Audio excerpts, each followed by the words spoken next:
Words of Metatron, Episode 1. There is no true death. The beginning of life is joyful, and the ending of life is joyful, because there is no true death. Welcome to Words of Metatron. I am your narrator and guide on this journey, and together we sit at the feet of one of the most luminous intelligences in all of sacred tradition, the Archangel Metatron, keeper of the celestial records. The voice at the threshold, the angel of the presence. In each episode of this series, we take one of Metatron's teachings, one crystalline transmission, and we turn it over in the light until it reveals its hidden depths.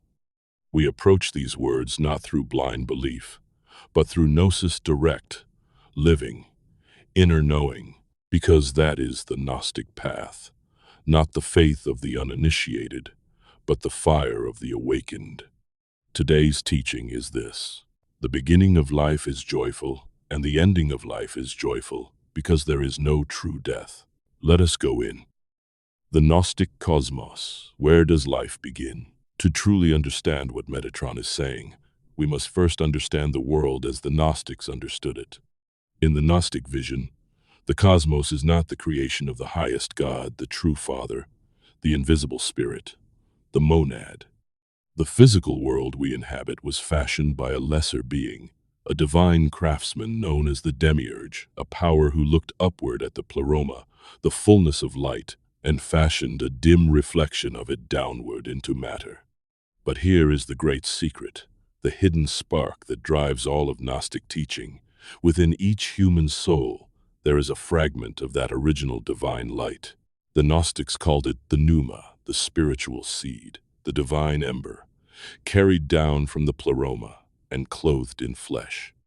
So, when Metatron speaks of the beginning of life, he is not merely speaking of biological birth. He is speaking of something far more ancient. He is speaking of the moment a spark of the Pleroma descends and animates a physical vessel. He is speaking of divine light, choosing to have an experience within matter. And what is joyful about that? Everything. Because in the Gnostic understanding, even descent is a sacred act. The spark does not fall. It dives. It enters the darkness with purpose. It comes to know itself through contrast, through limitation, through the very resistance that matter provides. The beginning of life is joyful because it is the beginning of Gnosis, the beginning of the great remembering.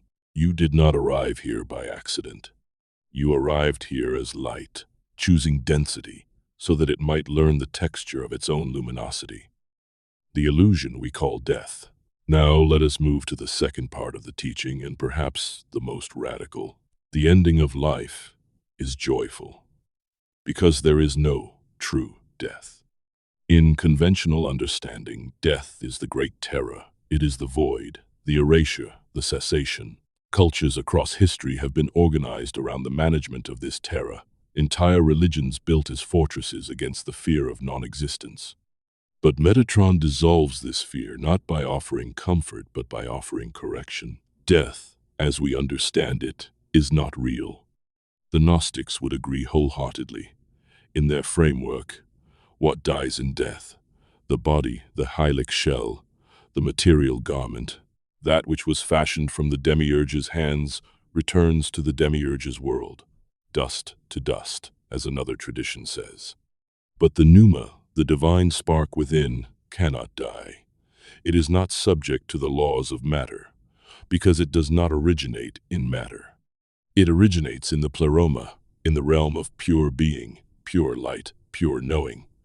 And what comes from the infinite cannot be consumed by the finite. Think of it this way: you can extinguish a candle, but can you extinguish the concept of fire? Can you destroy the source from which the candle's flame was lit? Of course not. The flame may go out, but fire itself, the principle, the source, remains untouched. That is your true nature. You are not the candle, you are the fire that lit it. Metatron as witness, the keeper of continuity. Here, we must pause and consider who is delivering this teaching, because the messenger matters. Metatron is not simply a messenger angel. In the mystical traditions in Merkaba, mysticism, in Kabbalistic teaching, in the apocryphal texts, Metatron holds a singular position. He is understood to be the celestial scribe, the one who records every soul's journey in the Akashic record. He stands at the boundary between the infinite and the finite, between the Pleroma and the world of forms.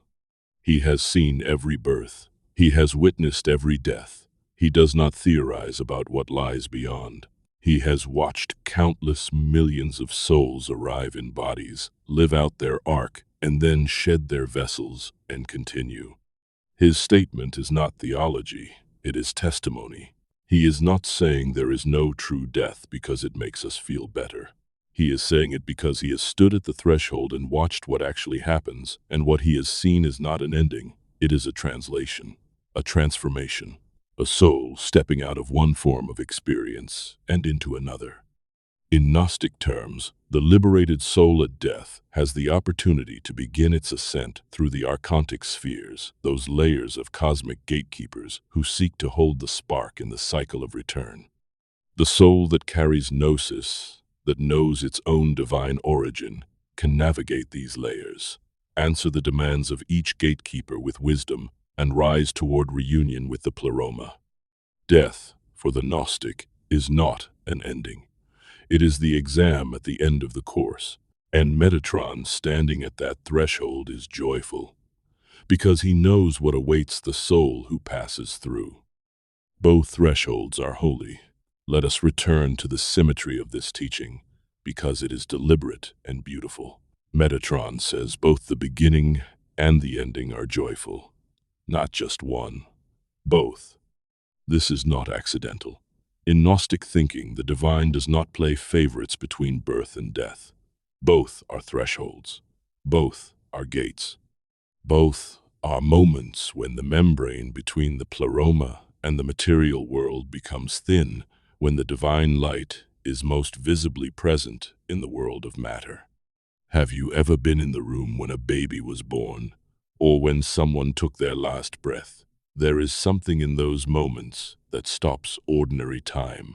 Everyone present feels it.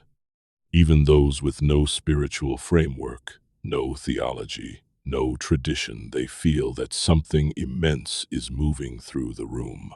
That is the Pleroma breathing. That is the light of the true Father entering the world, or rising back toward it. And the appropriate response in both directions is joy. Not the giddy joy of ignorance, but the deep sacred joy of recognition. The joy of a soul that knows where it came from and knows where it is going. The Greeks had a word for this, hilaritas, a deep cosmic cheerfulness that does not depend on circumstances. The joy that arises not from pleasure, but from truth. Metatron is pointing us toward hilaritas, toward the kind of peace that can look at both birth and death and say, yes, this is right. This is the movement of divine life through form. All is well. So what do we take from today's teaching into the world we walk in? That the fear of death is a wound inflicted by ignorance. That your origin is light and your destination is light.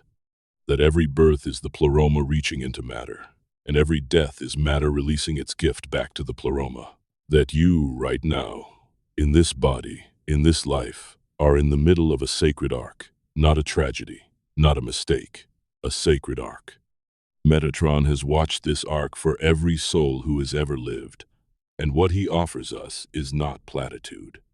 It is the testimony of a divine witness who has seen the truth of our nature across countless lifetimes and countless deaths, and who says to us, without hesitation, the beginning of life is joyful, and the ending of life is joyful, because there is no true death.